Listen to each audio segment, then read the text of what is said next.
자, 오늘 우리가 읽은 말씀에는 바울 사도의 삶과 죽음에 대한 건강한 생각이 들어있어요.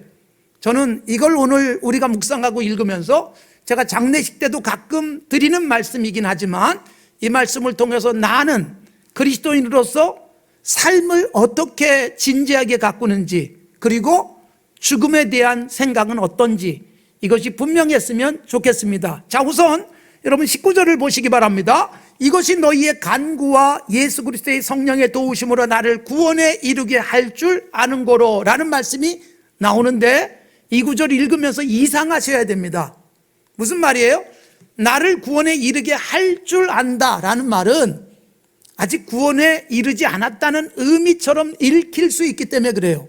예수를 믿는 바울 사도가 구원을 못 받았습니까? 천국을 소유한 사람이잖아요. 그런데 구원에 이르게 한다. 무엇이요? 성도들의 간절한 기도, 그 다음에 성령의 도우심, 이 두 가지를 말씀하고 있어요. 이것이 나를 구원에 이르게 하고 있다. 그러면 여러분, 여기서 구원은 뭘까요? 바울 사도가 이 구원에 대한 말씀, 제가 조금 더 상세하게 다른 본문에서 말씀을 드릴 것이지만 오늘 드리는 말씀은 이미 천국은 소유한 구원받은 사람이에요. 그러나 지금 감옥에 있잖아요. 감옥에 있는데 기뻐하고 기뻐하노라. 이게 뭐예요? 구원받은 자처럼 사는 모습이에요. 억울하면 잠이 안 와요. 그리고 내가 이렇게 열심히 살았는데 왜 나에게 이런 장애물이 발생하지? 이게 여러분 우리를 속상하게 하는 것일 수 있는데 조금도 속상해하지 않은 상태, 이게 구원받은 자의 모습이에요. 오히려 그 속에서 기뻐하고 기뻐하는 것이죠. 그렇게 기뻐할 수 있는 이유가 뭐냐? 두 가지예요. 하나가 뭐예요? 성령의 도우심. 이거는 신비한 도우심이죠. 또 하나는 뭐예요? 성도들의 간구. 빌립보 교회 성도들이 바울 사도를 위해서 기도하니까 성령의 도우심과 함께 바울 사도는 구원받은 자로서의 증명될 만한 태도를 보여주는데, 그게 뭐예요? 기뻐하고 기뻐하는 거죠. 그러니까 여러분, 옆에서 기도해 주는 것은 중요한 거예요. 성도들이 기도로 힘을 북돋아 주는 거예요. 누군가는 지치고 속상한데 기도해 주는 사람 때문에 힘을 얻기도 하고, 그러다 보니까 성령께서 내 안에서 더 놀랍게 일하시면서 나의 삶이 구원받은 자다운 기쁨, 그런 감정, 그런 태도로 승리의 삶을 살게 되는 것입니다. 서로 기도해 주시고 저를 위해서 기도해 주시는 여러분 때문에 저는 늘 힘을 얻고 있다는 것을 다시 한번 기억하시고 계속 응원해 주시기를 바랍니다. 그래서 바울 사도는 기뻐하고 기뻐하는 상태가 유지되는 것, 이게 구원을 이루고 있는 것입니다. 그런 바울 사도가 삶과 죽음에 대한 고백을 하고 있습니다. 자, 삶과 죽음에 대한 고백. 자, 우선 여러분, 바울 사도는 20절에서 이렇게 말씀하고 있습니다. 나의 간절한 기대와 소망을 따라 아무 일이든지 부끄러워하지 아니하고 지금도 전과 같이 온전히 담대하여 살든지 죽든지, 사는 것도 죽는 것도 다 유익한 거예요. 아유, 살아야지, 죽으면 손해지가 아니라 사는 것도 죽는 것도 유익한데 무엇을 위해서 좋은가? 그리스도가 존귀하게 되는데 다 적절하게 쓰인다. 그러니까 여러분, 살아있는 동안에 몸이 뭔가를 해서 그리스도가 존귀하게 되고, 죽는 그 순간도 몸은 죽지만 이 몸이 그동안 가치 있게 쓰여진 것 때문에 하나님이 존귀해질 수 있다. 즉, 내가 열심히 몸이 움직이면서 전도했더니 예수님을 구주로 고백하는 사람이 많아지면서 그리스도가 존귀해지는 거예요. 그리스도가 존귀한 분이라는 걸 아는 사람이 많아지는 거예요. 그 일을 위해서 뭐가 수고해요? 몸이에요. 여러분, 몸은 중요합니다. 몸으로 산 제물이 되라. 몸으로 산 제사를 드려라. 이게 로마서 12장의 말씀입니다. 마음이 중요하지 몸이야 뭐. 마음은 당신에게 있어요. 이게 여러분 그렇게 가슴에 확 와닿지 않을 수 있어요. 여러분, 몸은 중요한 것입니다. 주님을 향한 사랑이 있으면 몸이 움직입니다. 몸으로 헌신합니다. 몸이 게으른 것은 죄악입니다. 주님이 아주 안 좋게 보십니다. 몸을 잘 쓰셔야 됩니다. 몸으로 좋은 일 하는 거예요. 하나님께 영광 돌리는 착한 일은 몸이 합니다. 마음이 하지 않습니다.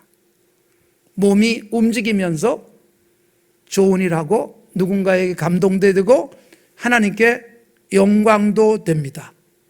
그래서 몸으로 살든지 죽든지 주님에게 존귀함이 올려줬으면 좋겠다는 바울 사도, 몸이 아깝지 않았습니다. 자, 그런 그가 삶과 죽음에 대한 아주 분명한 고백, 23절. 내가 그 둘 사이에 끼었다. 이 둘 사이란 뭘까요? 삶과 죽음 사이에 끼어 있다 그랬어요. 우리는 삶과 죽음 사이에 끼어 있는 생을 살고 있는 것인지 몰라요. 우리가 태어났죠? 언젠가 죽어요. 그 사이에 있어요. 그런데 이 사이에서 우리는 살아있는 것, 죽는 것, 어느 게 더 제게는 좋은 것일까요? 스스로 물어보시면 뭐라고 답하시겠습니까? 바울 사도 이렇게 말합니다. 죽음을 이렇게 정의한 거예요. 23절 끝에 중간에 보시면 차라리 세상을 떠나서 그리스도와 함께 있는 것. 이게 뭐예요? 죽음이에요. 자, 우리는 임마누엘, 하나님이 우리와 함께 계신다. 주님이 우리에게 세상 끝날까지 너희와 항상 함께 있겠다. 그러니까 주님이 함께 계시죠? 근데 여러분, 이걸 온몸으로 실존적으로 느끼고 사는 게 쉽지 않아요. 아무도 나의 지지해주고 도와주는 사람이 없으면 외로울 수 있어요. 주님이 나와 함께 하시지 믿고 싶지만 자꾸 두려운 생각도 들고 속상하기도 해요. 그러나 주님이 나와 함께 하신 것을 믿고 살아갑니다. 그런데 이것이 완벽하게 이루어지는 날, 그게 뭐예요? 이 땅을 떠나서 주님과 함께 있는 죽음이에요. 죽음이 뭐냐? 세상 떠나서 주님과 함께 있는 삶이 완벽하게 이루어지는 것. 그러니까 죽음이 슬픔, 고통, 절망, 끝이 아니라는 거예요. 죽음이란 세상을 떠나서 주님과 함께 있는 삶의 시작. 이렇게 바울 사도가 정리하고 있는데, 나에게는 사는 것보다 이 땅을 떠나서 주님과 함께 있는 것이 좋다가 아니라 훨씬 좋다, 훨씬 좋은 것이다라고 말하고 있습니다. 자, 여러분, 이 세상을 떠나서 주님 앞에 가는 것이 내게는 훨씬 좋다라고 고백이 되어지시는지 모르겠어요. 사실 여러분, 우리는 죽으면 천국 간다고 믿고 있지만 이제 곧 죽음을 앞뒀다라고 생각되면 불안하기도 하고, 왠지 지금은 아닌 것 같은데 주님 조금 더 있다가 하면 어떨까요? 라는 생각을 할 수도 있습니다. 그러나 바울 사도는 죽음 훨씬 좋다. 성경적으로는 죽음이 뭐예요? 평안하게 침상에서 쉬는 것. 이사야 57장, 요한계시록 14장, 수고를 그치고 쉬는 것. 신구약이 동일합니다. 여러분, 예수 믿고 살아가면 죽음도 복이에요. 하나님 나라 가는 순간이기 때문에 그렇습니다. 예수 믿는 우리가 죽음이 훨씬 좋은 거야 라는 가치관으로 무장되어져 있는가요? 여러분, 지금 우리가 살고 있는 세상이 너무 좋은 세상이에요. 먹는 것도 많고 편리한 세상에 삽니다. 볼 것도 많고 즐길 거리도 많습니다. 그러다 보니까 신앙도 그 시대의 상황에 따라서 조금씩 달라질 수 있습니다. 일제강점기에 설교의 메시지, 예수 믿고 천당 갑시다 였습니다. 그게 은혜였어요. 아멘 했습니다. 왜요? 사는 게 너무 힘들어서. 한국 전쟁 전후 1960년대 70년대까지만 해도 예수 믿고 천당 가는 게 큰 기대였습니다. 삶이 많이 고달픈 때는 하나님 나라 바라보는 게 훨씬 쉽습니다. 사는 것보다 죽는 게 훨씬 좋지라는 생각을 하는데, 지금은 어때요? 죽는 것보다 천국이 아무리 좋아도 여기가 더 낫다라는 생각을 많이 합니다. 두고 가면 아까울 게 너무 많아서 이 생각이 커요. 메시지가 그렇게 바뀌었어요. 우리나라 교회에 남아있는 설교의 내용들이 그래요. 지금은 예수 믿고 천국 갑시다라는 표현보다는 이 땅에서 건강하게 복받고 자녀들 잘 되는 거 보고 그렇게 살아가는 걸 복이라고 여기고 그렇게 축복을 해줘야 기뻐하는 세상이 됐습니다. 그러니까 상황에 따라 달라지고 있어요. 그러나 바울 사도는 이 세상을 떠나 주님께 가는 게 훨씬 좋다. 여러분 왜 그랬을까요? 바울 사도가 너무 힘들어서 그랬을지도 몰라 라는 생각이 들 수 있잖아요. 예수 전파하느라고 고난을 많이 겪었으니까. 그러나 여러분 바울 사도에게 너무 힘들어서 차라리 죽는 게 낫지가 아니었습니다. 바울 사도는 천국을 너무나도 분명하게 봤어요. 고린도후서 12장에 간증이 나와요. 무익하지만 부득불 자랑하겠다. 여러분 이게 무슨 말이냐면 바울 사도 자신의 간증이에요. 사실 조심하셔야 됩니다. 바울 사도도 굉장히 조심스럽게 간증을 했어요. 천국 갔다 온 간증인데 내가 갔다 왔다고 이 얘기를 안 해요. 객관화시켜서 어떤 사람이 갔다 왔대. 그런데 말로 다 할 수 없는 놀라운 곳을 보고 온 거야 라는 간증을 해요. 그러면서 이 간증은 무익할 수 있다 그렇게 말해요. 그러나 할 수 없이 자랑한다. 여러분 사실 간증 조심하셔야 돼요. 어떤 분들은 나 열심히 공부했어. 그러면서 주님께 기도했고 예배도 한 번도 안 빠졌더니 성적이 잘 나왔어. 여러분 이 간증 하지 마십시오. 혹시 그랬어도 얼마나 위험한 줄 아세요? 누군가는 열심히 기도했고 교회도 한 번도 안 빠졌는데 성적이 그날 곤두박질할 수 있잖아요. 그럼 어떡하실래요? 일반화시키는 거 위험해요. 그래서 간증 가능하면 안 하는 게 좋아요. 그냥 감사하시고 감사할 게 있으면 너무 많이 얘기하지 마세요. 내가 간증하는 것 때문에 누군가는 시험에 들 수도 있어요. 예수 믿고 기도 열심히 했더니 죽을 병이 나으면 감사해요? 그리고 그냥 죽은 사람은 그럼 감사가 안 되게요? 굉장히 위험합니다. 그래서 바울 사도도 부득불 자랑한다 그랬어요. 천국을 다 보고 온 거예요. 그러나 조심스럽게 간증을 하는 거예요. 그러니까 바울 사도는 사는 게 너무 힘들어서 죽는 게 더 낫지가 아니라 그 세계를 봤기 때문에 그게 너무 좋은 거예요. 이미 맛을 봤기 때문에 그 맛을 알기 때문에 또 먹고 싶은 음식처럼 바울 사도에겐 그게 확실했습니다. 여러분 예수 믿고 우리들에게도 그것이 있길 바랍니다. 죽는 게 최소한 두렵진 않아야 돼요. 바울 사도처럼 죽는 게 훨씬 나 그거는 못해도 아유 죽을까 봐 막 걱정스럽진 않길 바랍니다. 바울 사도는 이게 훨씬 좋았어요. 죽는 게 훨씬 좋았다. 하늘이 보였으니까. 죽음에 대한 건강한 의식과 가치관이 우리에게 필요한 것입니다. 바울 사도 죽음이 걱정되지 않았습니다. 오히려 훨씬 좋다. 그런데 또 하나 중요한 고백 24절 내가 육신으로 있는 것이 너희를 위해서는 더 유익하다. 살아있는 게 너희들에겐 유익해. 그러니까 여러분 죽는 게 나한테 훨씬 좋고 살아있으면 너희들에게 좋고 이게 빌립보 교회를 향해서 주시는 말씀이에요. 제가 여러분 이 말씀을 읽으면서 그런 생각을 했어요. 바울 사도가 나는 이 땅을 떠나서 주님께 가는 게 훨씬 좋아. 그러나 살아있으면 빌립보 교회 교인들에게 너희에게 유익하니라. 나는 굉장히 불편해. 근데 너희들에겐 유익해. 그러니까 바울 사도의 수고, 땀, 희생, 눈물, 기도, 섬김으로 인해서 교회가 유익하다라는 거죠. 제가 그런 생각을 한 거예요. 내가 살아있으면 산자연교회 성도들에게 과연 유익할까? 여러분들에게 물어보지 않아서 잘 모르겠지만 그 생각을 하게 되는 것입니다. 한 가지는 확실한 것 같아요. 내가 살아있으면 제 아내에게는 아직은 좋을 것 같아요. 분위기를 보니까. 제가 수술받고 혹시 죽을지 살지 뭐 이런 걱정을 했을지 모르겠어요. 저는 그때 사실 조금 더 죽는 건 걱정이 없어요. 일도 없었어요. 아, 이대로 천국 가면 참 좋겠구나. 그런 생각이 들었어요. 그런데 그래도 내가 아직은 내 아내에게 좀 필요할 것 같다. 그 생각이 들었고 눈 떠서 보니까 아내도 정말 그런 것 같더라고요.